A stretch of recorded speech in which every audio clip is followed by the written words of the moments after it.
देखो, आपको मैंने बताया था पॉजिटिव और नेगेटिव डेविएशन। देखो, इसको थोड़ा सा ध्यान से देखना। पॉजिटिव डेविएशन और नेगेटिव डेविएशन दोनों चीज मैंने आपको बताई थी। ठीक है। अब मैंने आपको ये भी बताया था एजियोट्रॉप्स का। एजियोट्रॉप्स कहते हैं लिक्विड मिक्सचर वाला। तो इसके दो टाइप्स थे, एक है मिनिमम एजियोट्रॉप्स और एक है मैक्सिमम एजियोट्रॉप्स। तो मिनिमम एजियोट्रॉप्स किसे कहते हैं? मिनिमम एजियोट्रॉप्स का मतलब मिनिमम, मिनिमम का मतलब क्या हुआ? जैसे मैंने कहा ए है, इसका बॉइलिंग पॉइंट है 90 डिग्री, और बी है, इसका बॉइलिंग पॉइंट है 80 डिग्री।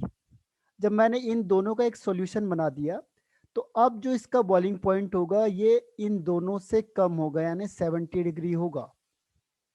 ठीक है। तो आपको ये बताना है कि ये वाला जो है मिनिमम, ये पॉजिटिव डेविएशन माना जाएगा या नेगेटिव डेविएशन माना जाएगा? 1 या 2 रिप्लाई करके बताओ मुझे कि मिनिमम एजियोट्रॉप्स का मतलब क्या होता है? जो बॉइलिंग पॉइंट होता है वो कम हो जाता है। तो अब आपको रिप्लाई करके मुझे बताना है कि ये विनीत का सही आंसर है, तनिष्क का सही आंसर है, वेरी गुड, और अंबिका सही आंसर है। देखो, इमेजिनेशन पावर बढ़ानी है आपने।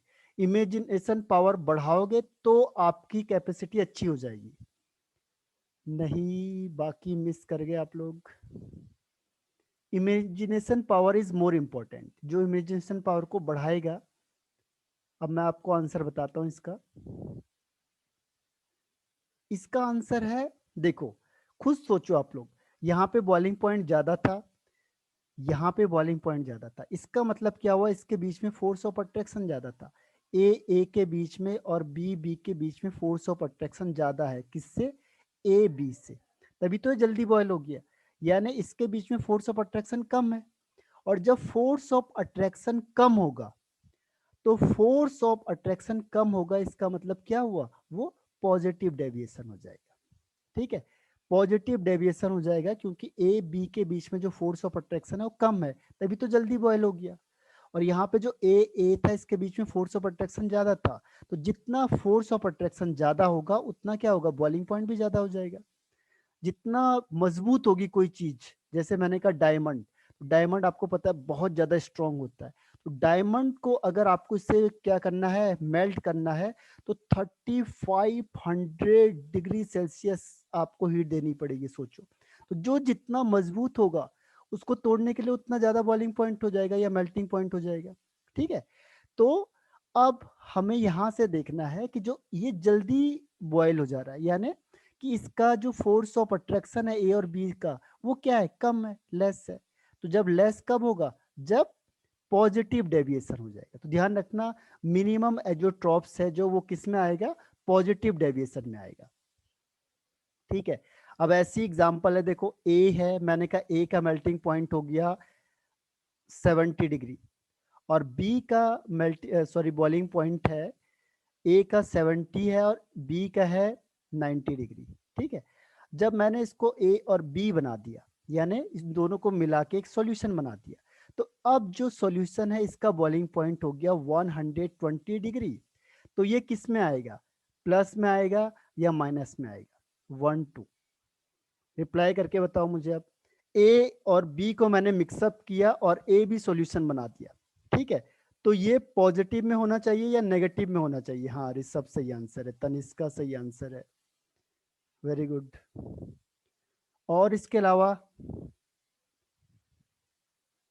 श्रुति, अंबिका, निकिता और अभिषेक का सही आंसर है। ठीक है। तो इस तरीके से आपको ध्यान रखना है। पहले तो हमें ध्यान रखना कि कौन सा डेविएशन होगा। देखो, कौन सा डेविएशन? ये होगा आपका मैक्सिमम। मैक्सिमम का मतलब क्या हुआ? मैक्सिमम का मतलब जो बॉइलिंग पॉइंट होता है, बॉइलिंग पॉइंट किसी भी कंपोनेंट से जो उस सॉल्यूशन का बॉइलिंग पॉइंट यानी लिक्विड मिक्सचर का बॉइलिंग पॉइंट ज्यादा होगा, तो ज्यादा के लिए हम कहते हैं मैक्सिमम एजियोट्रॉप्स। मैक्सिमम की डिफाइन क्या है? मैक्सिमम का मतलब होता है कि जो बॉइलिंग पॉइंट होगा सॉल्यूशन का या लिक्विड लिक्विड मिक्सचर का जो बॉइलिंग पॉइंट होगा, वो उसके अपने कंपोनेंट से, कंपोनेंट मतलब जिससे मिलके बना है, उससे ज्यादा होगा, तो उसे कहते हैं मैक्सिमम एजियोट्रॉप्स। और मैक्सिमम एजियोट्रॉप्स किस में होगा? नेगेटिव माना जाएगा। नेगेटिव क्यों माना जाएगा? क्योंकि अब इसका बॉइलिंग पॉइंट ज्यादा हो गया ना, ए और बी में जो फोर्स ऑफ अट्रैक्शन है, फोर्स ऑफ अट्रैक्शन है ए बी का, वो ज्यादा होगा किससे? ए से या फिर बी बी से।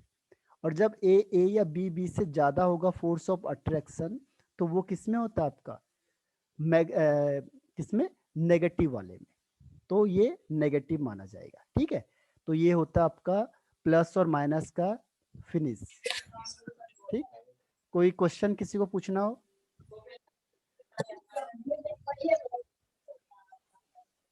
आरू, आपने एयरफोन देखा मेरा व्हाइट कलर का था, कहाँ है मेरा एयरफोन, बता दो। अब देखो, इसके बाद हम लोग आते हैं नेक्स्ट पॉइंट पे। और नेक्स्ट पॉइंट क्या है हमारे पास? अब हमने क्या, हाँ विनीत सही आंसर आपका।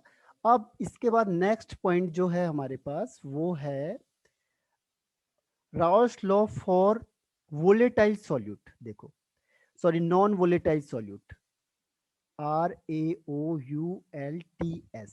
Raoul's law for non volatile solute. Non volatile solute, non volatile का मतलब आपको बता दिया था, जिसके वेपर्स नहीं बनते। यानी कि सपोज करो मैंने ए और बी ले लिया, ठीक है, ए आपका है non volatile solute, A is non volatile solute. Imagination करना है, जो स्टूडेंट इमेजिनेशन पावर को बढ़ा गया उसे कभी भी याद करने की जरूरत नहीं पड़ेगी, और वो बिना पढ़े भी कई आंसर सही कर सकता है। तो इमेजिनेशन करना है अपने आपस में कि इसमें क्या कर सकते हैं। देखो, अब मैंने कहा ये नॉन वोलेटाइल सॉल्यूट है, और सॉल्वेंट तो आपको पता है वोलेटाइल ही होता है। ठीक है, अब मैंने इन दोनों को मिक्सअप कर दिया। ठीक है, तो अगर मैंने कहा आपको कि जो पार्शियल प्रेशर है, partial pressure, pressure of solvent in solution, ये किस चीज के डायरेक्टली प्रोपोर्शनल होगा? बताओ, जो पहले का राउल्स लॉ बताया था मैंने उसी को बता दो। जो पार्शियल प्रेशर होगा सॉल्वेंट का, वो किसके डायरेक्टली प्रोपोर्शनल होगा? पार्शियल प्रेशर ऑफ सॉल्वेंट, जो मैंने पहले राउल्स लॉ बताया था, बस वही आंसर होगा। हाँ श्रुति, बिल्कुल सही आंसर है। जो मैंने पहले जो फैक्ट बताया था वही चलेगा, और इसके अलावा कोई रिप्लाई? हाँ, तनिष्का सही आंसर है, अंबिका राइट आंसर है, विनीत राइट आंसर है, ठीक है, ऋषभ सही आंसर है, अभिषेक सही आंसर है, वेरी गुड। तो देखो, अब आपने मोल फ्रैक्शन तो कह दिया, लेकिन मोल फ्रैक्शन किस चीज का होगा? ठीक है, किसका होगा? जब मैंने कहा कि पार्शियल प्रेशर कौन लगा रहा है? सॉल्वेंट, तो सॉल्वेंट का होगा, सीधी सी बात है, सॉल्वेंट का। ठीक है, अब वो कहता है कि चलो ये तो ठीक हो गया, अब बताओ आप पार्शियल प्रेशर ऑफ सॉल्यूशन, ये तो मैंने सॉल्वेंट कह दिया, जो सॉल्यूशन होगा वो किस चीज पे डिपेंड करेगा? पार्शियल प्रेशर पूरे सॉल्यूशन का, वो किस चीज पे डिपेंड करेगा? कोई बता सकता है? पार्शियल प्रेशर सॉल्यूशन का किस चीज पे डिपेंड करेगा? मोल फ्रैक्शन ऑफ सॉल्यूट पे, या मोल फ्रैक्शन ऑफ सॉल्वेंट पे, या दोनों पे? देखो, इसको तीन आंसर है, mole fraction of solute, mole fraction of solvent, या बोथ। बताओ, 1 2 या 3? 1 2 या 3? ओके, ऋषभ, तनिष्का, श्रुति। तो और इसके अलावा अभिषेक, हाँ वेरी गुड, यामिनी, अभिषेक और यामिनी लगभग लगभग आप लोग सही हो, विनीत सही आंसर है, वेरी गुड।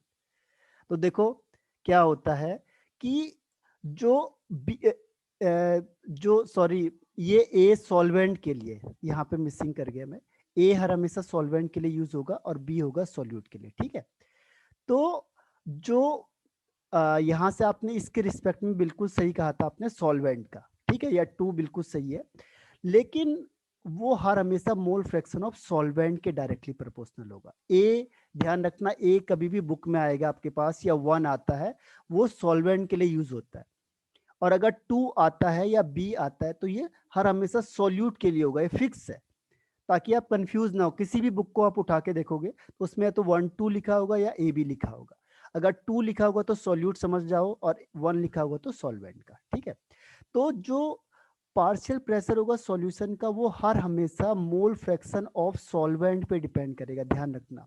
क्यों? क्योंकि ये तो वेपर प्रेशर बना ही नहीं रहा है, सॉल्यूट तो बना ही नहीं रहा है वेपर्स, तो ये कहाँ से पार्टिसिपेट करेगा? तो पार्टिसिपेट यानी वेपर्स कौन बनाएगा? केवल सॉल्वेंट बनाएगा बस। सॉल्यूट तो बना ही नहीं रहा है, क्योंकि सॉल्यूट कैसा है आपके पास? नॉन वोलेटाइल, यानी जिसके वेपर्स ही नहीं बनते। तो जब जिसके वेपर्स ही नहीं बनेंगे तो वो कहाँ से सपोर्ट करेगा सॉल्यूशन में? ठीक है, ये तो ऐसे ही हो गया कि जैसे आप दो भाई हो, ए और बी, तो सारा काम आप करते हो पूरे घर का, और बी कुछ नहीं करता है। तो जो पूरा का पूरा जो काम है आपके घर का, वो किस पे डिपेंड करेगा? ठीक है, वो आप पे डिपेंड करेगा, क्योंकि बी तो कुछ कर ही नहीं रहा है।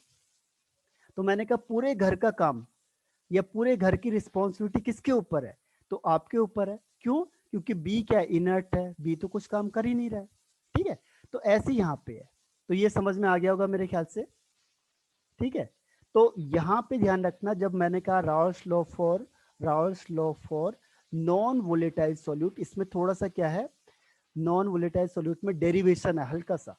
तो वो कहता है कि जो वेपर प्रेशर या पार्शियल प्रेशर ऑफ सॉल्यूशन होता है वो डायरेक्टली प्रोपोर्शनल होता है मोल फ्रैक्शन ऑफ ए की, यानी सॉल्वेंट के। ध्यान रखना, मोल फ्रैक्शन ऑफ सॉल्वेंट के। क्यों होता है? क्योंकि सॉल्यूट तो बना ही नहीं रहा है, सॉल्यूट तो वेपर बना नहीं रहा है, तो कौन बना रहा है? केवल सॉल्वेंट बना रहा है।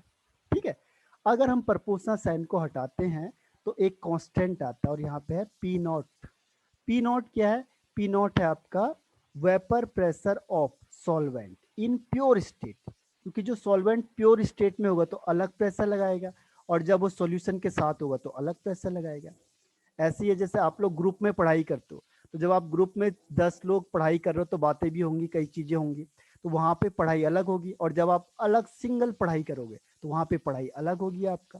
ठीक है, तो अब आप जब सिंगल आइसोलेटेड फॉर्म में और पढ़ाई करोगे तो आपका तरीका अलग होगा पढ़ने का, जब आप ग्रुप में पढ़ाई करोगे तो आपका अलग हो जाएगा, थोड़ा सा अफेक्टेड होंगे आप। तो ऐसी वो जो पी नॉट होता है इसकी वैल्यू फिक्स होती है, vapour pressure of solvent in pure state, that is called P naught. ठीक है, अब मैं इसको डेरिवेशन करके दिखा देता हूँ मैं आपको एक बार। ये आप देखो क्या होगा, पी नॉट को अपॉन में ले जाओ तो हो जाएगा ये P S upon P not is equal to X A. ठीक है, अब इसके बाद इसको आगे मैं हटा देता हूँ पहले, फिर मैं एक साथ लिख दूंगा। अब देखो मैंने लिखा था P S upon P not is equal to X A, और एक्स ए को मैं लिख सकता हूँ 1 - एक्स बी। क्यों? क्योंकि एक्स ए और एक्स बी को प्लस करके कितना आता है आंसर? 1 आता है, तो मैंने इसको चेंज कर दिया। ठीक है, अब यहां से देखो, अब इसको मैं इधर ले गया और इस पूरे को उठा के इधर ले गया, तो मैं लिखूंगा X B is equal to 1 - P S upon P naught. ठीक है, अब इसका एलसीएम ले लो तो क्या हो जाएगा यहाँ से, P not minus P S upon P not is equal to X B. ठीक है, ये है आपका सेकेंड लॉ का मेन फॉर्मूला। अब देखो इसमें पी नॉट क्या था? प्योर स्टेट में, और पी एस क्या है? तो जो सॉल्वेंट प्योर स्टेट में होता है उसका वेपर प्रेशर हर हमेशा ज्यादा होता है, तो P not minus P S हो जाएगा lowering in vapour pressure. Lowering मतलब कम कितना हुआ, लोअरिंग इन वेपर प्रेशर। जैसे मैंने कहा कोई सॉल्वेंट ले लिया आपने प्योर स्टेट में, इसके वेपर प्रेशर बन रहे हैं 100 mm। ठीक है, और 50 डिग्री सेल्सियस पे। अब आपने इसमें कुछ सॉल्यूट मिला दिया, तो जैसे ही सॉल्यूट मिलाओगे वैसे ही क्या बन जाएगा? सॉल्यूशन बन जाएगा। अब जब भी सॉल्यूट मिलाएंगे तो मैंने कहा था ये डिस्टर्बिंग एलिमेंट होता है नॉन वोलेटाइल सॉल्यूट, ये खुद भी वेपर्स नहीं बनाता है, दूसरे को भी नहीं बनाने देगा। तो अब क्या होगा, 50 डिग्री सेल्सियस में इसके जो वेपर प्रेशर है वो कम हो गए, 80 हो गए। तो जब फ्री स्टेट में था तो पी नॉट था, जब सॉल्यूशन के साथ हुआ तो पी एस हो गया। तो P not minus P S क्या हो जाएगा? कितना कम हुआ? जैसे मैंने कहा पहले 100 था, अब 80 रह गया केवल। क्यों? क्योंकि जो डिस्टर्बिंग एलिमेंट्स है इन्होंने क्या किया? वेपर प्रेशर कम कर दिया, डिक्रीज कर दिया। तो वेपर प्रेशर मैंने कहा था सॉल्यूशन का हर हमेशा कम होता है, तो कितना कम हुआ? 20। तो जनरली हम कहेंगे कि लोअरिंग इन वेपर प्रेशर को हम किससे दिखाएंगे?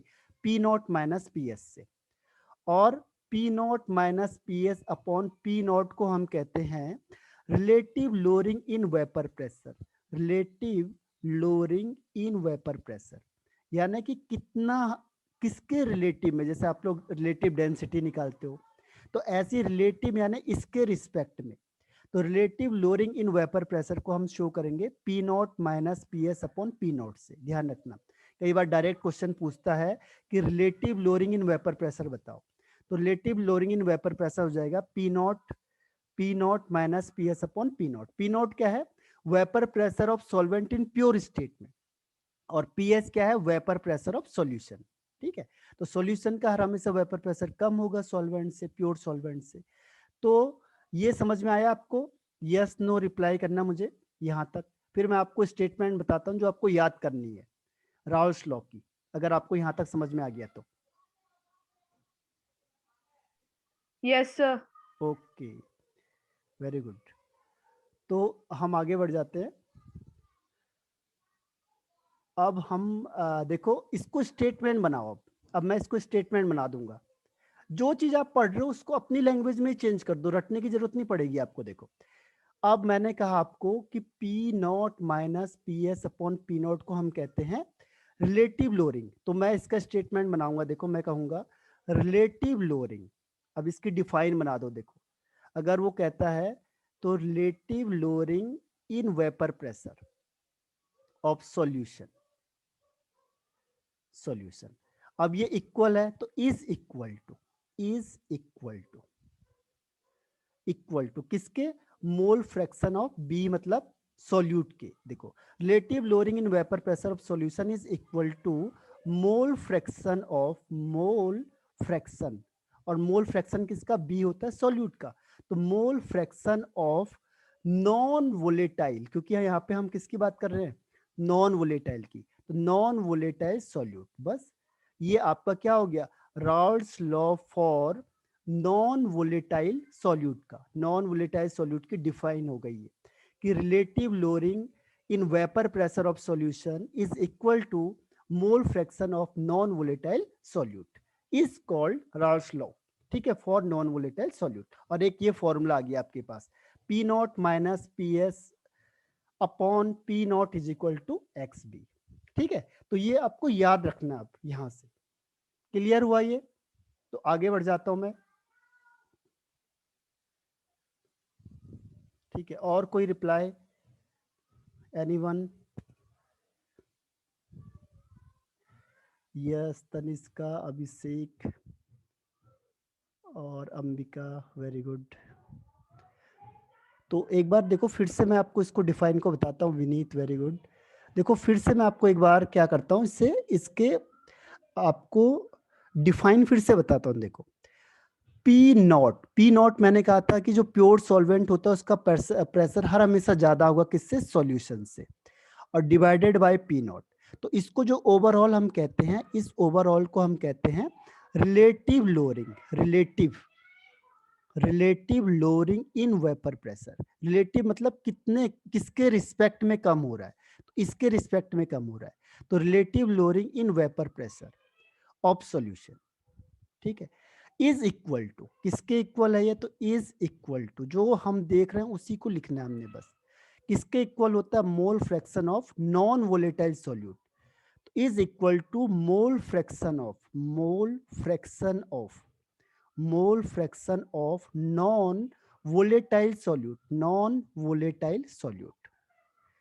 is called relative lowering in vapor pressure, sorry, is called Raoult law for non volatile solute. अगर आपके पास इसकी डिफाइन आती तो आपको ये लिखना है और फॉर्मूला आपने ये लिखना है। ठीक है, तो हम आगे बढ़ते हैं। अब इसके आगे अब कोलिगेटिव प्रॉपर्टीज में आते हैं।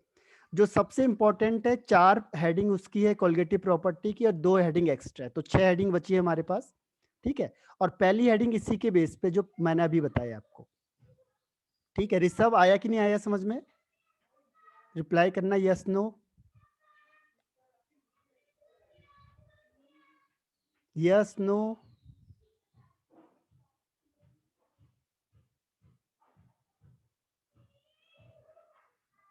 Okay, okay, yes no. अभी नहीं आया आपको समझ में? चलो अभी बताता हूँ फिर मैं आपको, क्योंकि इसमें कोलिगेटिव प्रॉपर्टी में भी यही आएगा सेम। अब देखो इसका नेक्स्ट हेडिंग है कोलिगेटिव, उसमें भी मैं यही बताऊंगा आपको जो मैं अभी बता रहा हूँ। तो इसमें अब नेक्स्ट हेडिंग है कोलिगेटिव प्रॉपर्टीज के 4 हेडिंग है हमारे पास, और इसके बाद 2 हेडिंग और बची है हमारे पास, तो फिर 6 हेडिंग में चैप्टर खत्म हो जाएगा आपके पास, ठीक है। और आपको नोट्स में आज कल में ओवरऑल सारे नोट्स दे दूंगा पूरे इस चैप्टर के। अब कोलिगेटिव प्रॉपर्टीज किसे कहते हैं, देखो कोलिगेटिव प्रॉपर्टीज जो एक ऐसी प्रॉपर्टीज होती है, एक ऐसी प्रॉपर्टीज होती है जो डिपेंड करती है, जो डिपेंड करती ओनली नंबर ऑफ पार्टिकल्स पे, जो केवल नंबर ऑफ पार्टिकल पे या नंबर ऑफ मोल्स पे डिपेंड करती है, और किस पे डिपेंड नहीं करती, नॉट डिपेंड, डिपेंड नहीं करती है किस पे, नेचर ऑफ पार्टिकल पे, उसका नेचर कैसा उस पर डिपेंड नहीं करेगी, केवल नंबर ऑफ पार्टिकल पे डिपेंड करती है, उसे कहते हैं कोलिगेटिव प्रॉपर्टीज, ठीक है। तो कोलिगेटिव प्रॉपर्टीज को हम एक और नाम देते हैं, जैसे हमारी कंट्री कैसी है, डेमोक्रेटिक कंट्री, तो ये इसको हम कहते हैं डेमोक्रेटिक प्रॉपर्टीज। जैसे हमारी कंट्री को डेमोक्रेटिक क्यों कहते हैं, क्योंकि यहाँ पे वोटिंग सिस्टम होता है। जैसे आपने मॉनिटर उठाए ए और बी, 2 को मॉनिटर उठा दिया, अब हम देखेंगे कि ए के पास कितने वोट पड़े, ए के पास पड़े 20 वोट और बी के पास पड़े 15 वोट, और हमने कहा टीचर्स को भी देना है वोटिंग, तो इसमें से 10 टीचरों ने किसको दिया वोट, बी को दिया, और इसके पास कोई भी टीचर ने वोटिंग नहीं की क्योंकि ए बहुत शैतान बच्चा है, ठीक, और ये बहुत अच्छा था, तो अच्छे बच्चों को बहुत कम लोग पसंद करते हैं। तो क्या हुआ कि इसको 10 टीचरों ने वोट दिया लेकिन किसी स्टूडेंट ने वोट नहीं दिया, इसको किसी भी टीचर ने वोट नहीं दिया, सारे स्टूडेंट ने वोट दिया, ठीक है। तो आप क्लास का मॉनिटर किसको मानोगे, ए को या बी को, बताओ जरा मुझे, ए या बी, आपके अकॉर्डिंग मॉनिटर कौन होना चाहिए, ए होना चाहिए या बी होना चाहिए, रिप्लाई करके बताओ मुझे, ए या बी, आपके अकॉर्डिंग मॉनिटर किसको होना चाहिए, ओके विनीत, और इसके अलावा अंबिका, ठीक। लेकिन होता क्या है कि हमारी कंट्री कैसी डेमोक्रेटिक है, डेमोक्रेटिक में क्या होता है, वोटिंग सिस्टम होता है, किस पे ज्यादा वोट पड़े, ज्यादा वोट किसको पड़े, ए को, तो ए मॉनिटर बन जाएगा, ध्यान रखना, मॉनिटर कौन बन जाएगा, ए, बी नहीं बनेगा। नेचर पे डिपेंड नहीं करता, नेचर मतलब कितने बड़े बड़े लोगों ने इसे वोटिंग करी, प्रिंसिपल ने वोटिंग कर दी इसको, टीचरों ने इसे वोटिंग कर दी, लेकिन ओवरऑल हम क्या देखेंगे, वोटिंग ज्यादा किसको पड़ी, वोटिंग ए को ज्यादा पड़ी तो ए मॉनिटर बनेगा, बी मॉनिटर नहीं बनेगा, ध्यान रखना। क्योंकि हमारी कंट्री कैसी कंट्री है, डेमोक्रेटिक है, तो यहाँ पे नंबर ऑफ वोट्स पे डिपेंड करता है, किसने दिया उस पर कोई डिपेंड नहीं, चाहे वो प्राइम मिनिस्टर आके दे दे इसको, बी को एक वोट प्राइम मिनिस्टर की भी आ जाएगी, लेकिन फिर भी ये नहीं बनेगा मॉनिटर, क्योंकि अभी भी इसके पास कितने 16 वोट है। तो जो हमारी कंट्री है वो डेमोक्रेटिक क्यों है, क्योंकि उसमें जो इलेक्शन होता है, इलेक्शन में कौन जीतता है, जिसमें ज्यादा वोट पड़ते हैं, यानी नंबर ऑफ वोट्स पे डिपेंड करता है। ऐसे ही कोलिगेटिव प्रॉपर्टी जो होती है वो किस पे डिपेंड करती है, नंबर ऑफ पार्टिकल्स या नंबर ऑफ मोल्स पे डिपेंड करती है, उसे कहते हैं कोलिगेटिव प्रॉपर्टीज। ये किसी नेचर ऑफ पार्टिकल पे डिपेंड नहीं करती, इसीलिए इसे हम कहते हैं democratic properties, also called democratic properties. तो ये समझ में आया आपको यहाँ से यहाँ तक का, कि the property which depends upon the number of particles या मोल्स ऑफ सॉल्यूट पे, ठीक है, number of moles of solute पे, और does not depend upon the nature of particles, nature पे डिपेंड नहीं करती है। रिप्लाई करो यस यस, हाँ ए होना चाहिए, वैसे बी भी बुरा नहीं है यामिनी, ओके बी भी बुरा नहीं है, कोई बात नहीं, लेकिन ए किस बेस पे होना चाहिए कि उसमें नंबर ऑफ वोट्स ज्यादा पड़े हैं, ठीक है। तो हमारी कंट्री किस पे डिपेंड करती है, वोटिंग पे डिपेंड करेगी, ठीक है। जितने ज्यादा वोट पड़ेंगे उतना क्या होगा, उतने उतने इलेक्शन वो जीतेगा, ठीक है। तो ये तो फिर से देखो कोलिगेटिव प्रॉपर्टीज को, कोलिगेटिव प्रॉपर्टीज मैंने कहा आपको, एक मिनट, जो कोलिगेटिव प्रॉपर्टीज होती है, कोलिगेटिव प्रॉपर्टीज जो डिपेंड करेगी नंबर ऑफ पार्टिकल्स पे, विच डिपेंड्स अपॉन, जो डिपेंड करती है नंबर ऑफ पार्टिकल्स पे, ये नेचर पे डिपेंड नहीं करती, ये नंबर ऑफ पार्टिकल्स पे डिपेंड करेगी, नंबर ऑफ पार्टिकल्स या number of moles of solute पे डिपेंड करती है। ठीक है, जैसे आप किसी दुकान में गए और आपने कोई चीज लेनी है, ए लेना है, आपने अमरूद लेना है, ठीक है, अब आपने गुआवा लेना है यहाँ से, तो एक दुकानदार कहेगा कि भाई मैं आपको 100 रुपए के 25 गुआवा देता हूँ, और एक कहेगा मैं 100 रुपए के आपको 30 देता हूँ, तो आप किसके पास जाओगे? जो 30 दे रहा है। अब आप देखोगे नहीं, ये तो कच्चे कच्चे हैं सब और ये अच्छे थे, लेकिन आपने देखा इसमें क्वांटिटी ज्यादा अच्छी है तो इसी को खरीद लो। ठीक है, फिर घर गए, फिर घर वालों ने अलग पिटाई करी आपकी, कैसे ले आया। तो जो नंबर ऑफ पार्टिकल्स या नंबर ऑफ मोल्स पे डिपेंड करेगा उससे हम कहेंगे कोलिगेटिव प्रॉपर्टी। और ये किससे मैच कर रही है? हमारे देश के डेमोक्रेसी से, क्योंकि हमारी कंट्री कैसी कंट्री है? डेमोक्रेटिक कंट्री है।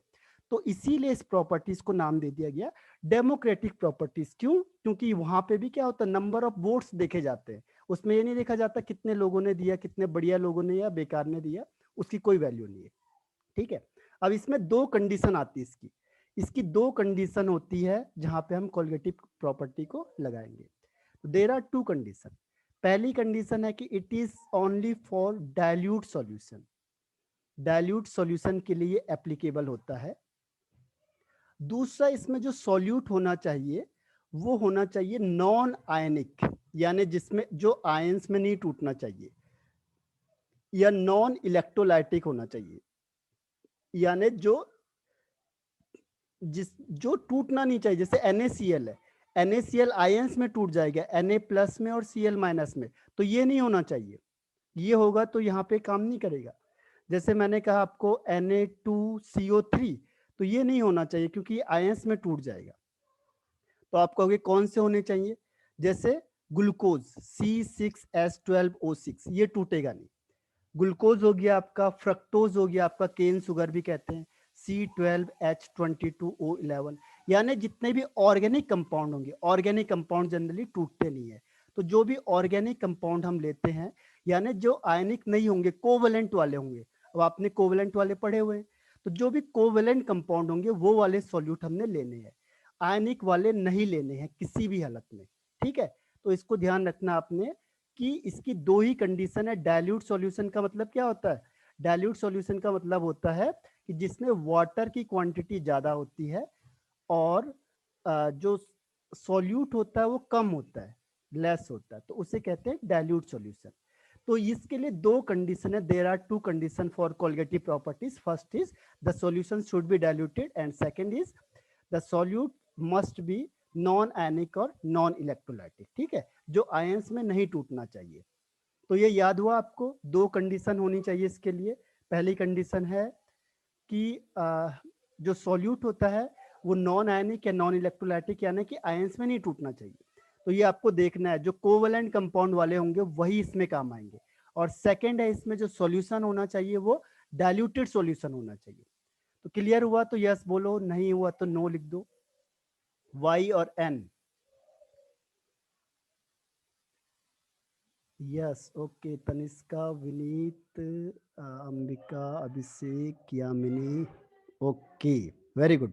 तो ये साथ साथ याद करते चले जाओगे और मेमोरी पावर को बढ़ाओ, यानी कि आपने जो भी पढ़ा इसको एक बार मेमोराइज करके देखो कि आपको याद आया कि नहीं आया। बस हमने 2-3 हेडिंग पढ़ी है, 2-3 हेडिंग को अपने आप सोच के देखो एक बार। ठीक है, अब हमारे पास 4 कोलिगेटिव प्रॉपर्टीज होती है, 4 कोलिगेटिव प्रॉपर्टीज। पहला जो मैंने अभी बताया, फिर मेरे को दोबारा बताना, ये पहला है इसमें relative lowering in vapour pressure. तभी मैंने कहा ये दोबारा आएगा, अभी देखो ये फिर इसमें आ गया, relative lowering in vapour pressure. Second है आता है इसमें elevation in boiling point, elevation in boiling point यानी कि बॉइलिंग पॉइंट का बढ़ जाना। तीसरा आता है इसमें depression in freezing point, depression in freezing point यानी फ्रीजिंग पॉइंट का कम हो जाना, depression in freezing point. And fourth इसमें आता है ऑस्मोटिक प्रेशर, ऑस्मोटिक प्रेशर। ठीक है, ऑस्मोटिक प्रेशर। तो चार इसमें चारों में स्टडी करेंगे हम लोग। पहला relative lowering in vapour pressure, second is elevation in boiling point, third is depression in freezing point and fourth is osmotic pressure. ठीक है, तो इसको हम 1 बाय 1 स्टडी करते हैं। 4 ये पॉइंट है, 2 हेडिंग और है इसमें, तो ये चैप्टर आपका फिनिश हो जाएगा। ठीक है, तो हम 1 बाय 1 स्टडी करते हैं। पहला relative lowering in vapour pressure, second is elevation in boiling point, third one is depression in freezing point and fourth is osmotic pressure. ठीक है, तो इसमें कुछ पूछना है किसी को? अब हम वन बाय वन डिस्कस करते हैं। पहला फर्स्ट पॉइंट से आ जाते हैं। देखो फर्स्ट पॉइंट है आपका relative lowering in vapour pressure. First वही पॉइंट है जो हमने राउल्स लॉ का किया था, फर्स्ट हेडिंग वही है इसमें, relative lowering in vapour pressure, relative lowering in vapour pressure. ठीक है, अब रिलेटिव लोअरिंग में क्या होगा? देखो अभी मैंने आपको बताया था, इसका फॉर्मूला होता है P not minus P S upon P not is equal to mole fraction of B. ठीक है, होता क्या है कि डायरेक्ट आपको मैंने कहा था मोल फ्रैक्शन कभी दिया नहीं होता है क्वेश्चन में। ठीक है, तो अब मैं इसको और थोड़ा सा डिराइव करूंगा। मैंने कहा फॉर डाइल्यूट सॉल्यूशन, अभी मैंने कहा था डाइल्यूट सॉल्यूशन के लिए हम यूज करेंगे इन जनरल, लेकिन ये ऐसा है जिसमें हम दोनों के लिए यूज कर सकते हैं। तो डाइल्यूट सॉल्यूशन के लिए क्या होगा? देखो P not minus P S upon P not is equal to, इसे और एक्सटेंड कर दो, N B upon N A plus N B. ठीक है, अब डाइल्यूट का मतलब क्या हो कि जिसमें सॉल्यूट की क्वांटिटी बहुत कम है, सॉल्यूट मतलब बी। तो जब सॉल्यूट की क्वांटिटी बहुत कम है एन ए के कंपैरिजन में, तो हम यहाँ पे इस एन बी को क्या कर सकते हैं? नेग्लेक्ट कर सकते हैं। इस एन बी को हम क्या कर सकते हैं? नेग्लेक्ट कर सकते हैं, हटा सकते हैं। ठीक है, अब हटा सकते हैं तो क्या होगा? इसको हटा दो यहां से, तो क्या बच जाएगा इसमें? देखो P not minus P S upon P not is equal to N B upon N A. ठीक है, अब एन बी का मतलब आपको पता है कि weight of solute upon molar mass of solute upon weight of solvent upon molar mass of solvent. ठीक है, weight of solvent upon molar mass of solvent. अब ये ऊपर मल्टीप्लाई हो जाएगा यहाँ पे, और ये इसके साथ मल्टीप्लाई हो जाएगा, तो हमने इसे सिंप्लीफाई कर दिया। P not minus P S upon P not is equal to W B into M A upon W A into M B. Opposite कर दो, देखो बी है फिर ए है फिर बी। तो अब ये फॉर्मूला आपको याद रखना, क्योंकि इसके बेस पे आपको न्यूमेरिकल क्वेश्चन है आपके पास। ठीक है, ये आपको फॉर्मूला याद करना है बस, बाकी इसमें डेरिवेशन का कोई रोल नहीं है, और ना ये डेरिवेशन आपसे पूछी जाती है, ना पूछी गई है कभी। इसके बेस पे न्यूमेरिकल क्वेश्चन आए हैं। देखो P not minus P S upon P not is equal to W B into M A upon W A into M B. ठीक है, तो ये फॉर्मूला और ये डेरिवेशन आपको समझ में आया। मेन आपका ये फॉर्मूला है, तो relative lowering in vapour pressure के लिए आपको ये वाला फॉर्मूला याद करना है। ठीक, तो ये रिप्लाई करके बताओ मुझे, yes no. P not minus P S upon P not is equal to W B into M A upon, okay Ambika, Yamini, Vineet, yes sir. Okay.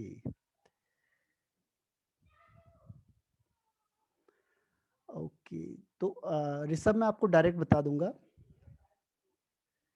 हाँ, वहां पे एक्स बी की डायरेक्ट वैल्यू रखनी है। ठीक है, इसमें एक्स बी को हमने क्यों किया? क्योंकि मोल फ्रैक्शन ऑफ बी दिया नहीं होता है, आप अलग से निकालो। लेकिन मैंने कहा डाइल्यूट सॉल्यूशन है, तो आपने क्या किया? इसे सिंप्लीफाई कर दिया, ताकि हमें क्या हो, इतना बड़ा कैलकुलेशन ना करना पड़े। तो अगर हम कैलकुलेशन को बड़ी नहीं करेंगे तो क्या होगा उसमें कि शॉर्ट करने के लिए, क्योंकि कई बार हम लोग शॉर्टकट ट्रिक भी बताते हैं आपको, जिससे क्या हो जाए, कोई चीज आसान हो जाए हमारे पास। ठीक है, अभी ऋषभ आपको ओवरऑल बताऊंगा मैं फिर। पहले अगर इसमें एक चीज और आती है, इसमें कंसंट्रेटेड सॉल्यूशन भी आ जाता है कई बार। कंसंट्रेटेड सॉल्यूशन, अगर सपोज करो कंसंट्रेटेड सॉल्यूशन हो गया, कंसंट्रेटेड सॉल्यूशन यही एक है जिसमें कंसंट्रेटेड सॉल्यूशन भी होता है। ठीक है, तो उस केस में क्या होगा? यहाँ पे देखो P not minus P S upon P not is equal to N B upon N A plus N B. ठीक है, अगर सपोज करो कंसंट्रेटेड होगा तब तो हम इसे नेग्लेक्ट नहीं कर सकते।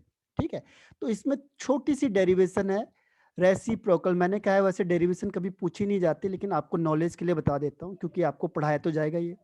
इसको अपोजिट कर दो, इसे भी अपोजिट कर दो, तो जाएगा P not upon P not minus P S is equal to N A plus N B upon N B. ठीक है, अब इसको अलग अलग कर दो दोनों को, इसको दोनों को अलग अलग करेंगे तो क्या होगा? इसमें हो जाएगा N A upon N B plus N B upon N B. तो N B upon N B को काट देंगे तो यहाँ पे 1 आ जाएगा आपके पास, ठीक है। और इसको ऐसे ही रहने देना आपने। अब देखो इसको ऐसे ही रहने देंगे, अब हम थोड़ा सा इसको आगे कर देते हैं। कैसे? P not upon P not minus P S, ये तो सेम रह गया। यहाँ पे क्या बचा आपके पास? N B N A upon N B plus 1 बचा। अब इस 1 को इधर ले जाओ तो क्या होगा यहाँ पे? P not upon P not minus P S minus 1 is equal to N A upon N B, ठीक है। अब इसका एलसीएम ले लो आप लोग। एलसीएम लेंगे तो क्या होगा? देखो पी नॉट माइनस, अब ये पूरा का पूरा यहाँ से यहाँ चले जाएगा इस मल्टीप्लाई में, तो जाएगा ये P not minus P S upon P not minus P S is equal to N A upon N B, ठीक है। अब देखो अब क्या होगा? यहां से ये कट जाएगा, देखो ये माइनस इंटू करेंगे तो ये माइनस में हो जाएगा और ये माइनस माइनस प्लस हो जाएगा। तो यहाँ पे क्या बचा आपके पास? P S upon P not minus P S is equal to N A upon N B. फिर इससे क्या करो? रेसिप्रोकल कर दो। मैथमेटिक्स है तो केवल पूरे की पूरी मैथमेटिक्स है। अब ये से अपोजिट करेंगे तो क्या होगा? देखो P not minus P S upon P S आ गया इज इक्वल टू ये सेम आ गया, देखो N B upon N A. N B upon N A हमने पहले भी निकाला था, ये आ गया आपका W B into M A upon W A into M B आ जाएगा। और ये वाला पोर्शन में एक चेंज है, देखो बस यहाँ पे पी एस आ गया, बाकी ये वाला पोर्शन सेम है। तो अगर कंसंट्रेटेड सॉल्यूशन है, ये आपको पता नहीं चल रहा है सॉल्यूशन कौन सा है, तो इन जनरल आप ये वाला फॉर्मूला अप्लाई कर सकते हो। इसमें एक चेंज है, देखो बस जहाँ पे नीचे पी नॉट लिखा था वहां पे पी एस आ जाएगा बस, बाकी और कोई भी फॉर्मूले में चेंज नहीं है। डेरिवेशन आपसे पूछी नहीं जाती है वाली, ठीक है। तो आपको ये ध्यान रखना है कि अब 1 मिनट से भी कम है, आपको रिज्वाइन करना है सेम आईडी पे, ठीक है। तो P not minus P S upon P S is equal to W B into M A upon W A into M B. ये फॉर्मूला आपका कंसंट्रेटेड सॉल्यूशन के लिए आता है, ठीक है। ओके, 1 मिनट देख लेता हूँ आप कहना क्या चाहते हैं सर। हाँ, वो डेरिवेशन है, वो पी एस इसीलिए आया क्योंकि डेरिवेशन में किया हमने, डेरिवेशन को सिंप्लीफाई कर दिया हमने।